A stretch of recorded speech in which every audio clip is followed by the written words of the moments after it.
నెల్లూరు నగరంలోని పెన్షన్ల పంపిణీ పలు అభివృద్ధికి మంత్రి నారాయణ శ్రీకారం చుట్టారు. ఈ కార్యక్రమానికి టీడీపీ జిల్లా అధ్యక్షుడు రవిచంద్ర యాదవ్, మేయర్ సుజాత పాల్గొన్నారు. ఈ సందర్భంగా నగరాన్ని దోమలేని నగరంగా తీర్చడంతో పాటుగా నగరానికి వరద ముప్పును తప్పించేందుకు 15 కాలువలు ఆధునీకరణ చేస్తామని మంత్రి నారాయణ అన్నారు. ఇక కాలువల ఆధునీకరణను కొందరు రాజకీయం చేస్తూ అసత్య ప్రచారాలతోటి లబ్ధి పొందే ప్రయత్నం చేస్తున్నారని ఆరోపించారు. వాళ్ళ మాటలు ప్రజలు వినే పరిస్థితిలో లేరని నారాయణ విమర్శించారు.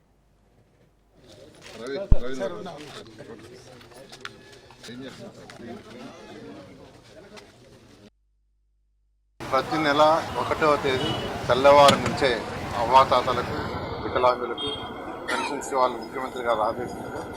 దాని మీద రాష్ట్రంలో ఉన్న ప్రజాప్రతినిధులు కావచ్చు, అధికారులు కావచ్చు తెల్లవారు నుంచి వస్తున్నారు. గత ప్రభుత్వం కేవలం నెలకి 1,1300 కోట్లు మాత్రమే ఇస్తే ఈ ప్రభుత్వం ఆర్థిక ఇబ్బందులున్న 2,700 కోట్లు ఇస్తుంది. అంటే గత ప్రభుత్వం ఇచ్చిన దానికంటే మోర్ దెన్ డబుల్.